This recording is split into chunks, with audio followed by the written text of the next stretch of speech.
Friends, Ajith நடித்த ஜனா படம் தோல்வியை சந்தித்தது. இதனால்தான் பட தயாரிப்பில் இருந்து ஒதுங்கியதாக அந்நிறுவனத்தின் உரிமையாளர்களில் ஒருவராக காஜா மொய்தீன் கூறியுள்ளார். இந்தியில் ஷாருக் கான் நடித்த பெரிய வெற்றி பெற்ற ஒரு படத்தை தமிழில் ரீமேக் உரிமை வாங்கிய தயாரிப்பாளர் விஜய் நடிப்பில் அந்த படத்தை தயாரிக்க முயற்சித்துள்ளார்.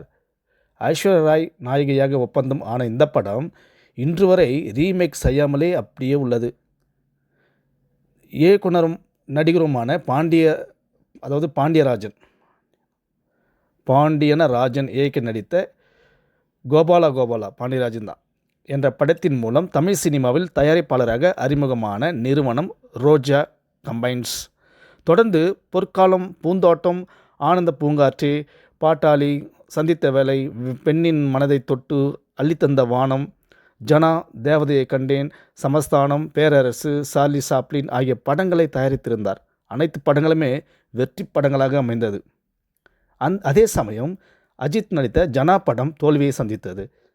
இதனால்தான் பட தயாரிப்பிலிருந்து ஒதுங்கியதாக அந்நிறுவனத்தின் உரிமையாளர்களில் ஒருவராக காஜா மொய்தீன் சொல்லியிருந்தார். அஜித், கார்த்திக், சரத்குமார், பிரபுதேவா உள்ளிட்ட முன்னணி நடிகர்களின் நடிப்பில் படங்கள் தயாரித்து இந்நிறுவனம் விஜய் நடிப்பில் ஒரு படத்தை கூட தயாரிக்கவில்லை. இது குறித்து சமீபத்தில் நேர்காணலில் கேட்கப்பட்ட கேள்விக்கு தயாரிப்பாளர் காஜா மொய்தீன் பதில் அளித்துள்ளார். அது என்னன்னு பார்க்கலாம். விஜய், எங்கள் நிறுவனத்திற்கு டேட் கொடுத்து ஒரு கதையை தயார் செய்தோம். அதுதான் புதிய கீதை. ஜெகன் இந்த படத்தை இயக்கினார். இந்த படத்தை நாங்கள் தயாரிப்பதற்காக இருந்தது. ஆனால் விஜய் போன் செய்து இந்த கதை வேறொரு நிறுவனத்திற்கு கொடுத்து விடுங்கள், நாம் வேறொரு கதை பண்ணுவோம் என்று சொன்னார். அதனால் அந்த கதை போய்விட்டது. அடுத்த ஒரு சில மாதங்களில் விஜய் அப்பா SAC என்னை அழைத்து இந்தியில் வெளியான தில் டு பாகல் ஹாய் படத்தின் ரீமேக் உரிமையை வாங்க சொன்னார். என்னுடன் சேர்ந்து 3 நிறுவனத்திடம் இதை சொன்னார். யார் ரீமேக் உரிமை வாங்கினாலும் அவர்களுக்கு டேட் கொடுக்கிறேன் என்று விஜய் சொல்ல, பிரசாத் லேபின் உரிமையாளர் பிரசாத் சாரை சந்தித்தேன். அவரும் தில் டு பாகல் ஹாய் படத்தின் இயக்குனர் யாஷ் சோப்ராவும் நண்பர்கள், 2 பேருமே நண்பர்கள். அவர் பேசி அந்த படத்தின் ரீமேக் உரிமையை வாங்கி கொடுத்தார். அப்போது அதன் விலை ரூபாய் 35 லட்சம். இந்த படத்தை விஜய் நடிக்க ரீமேக் செய்ய முயற்சி நடந்தது.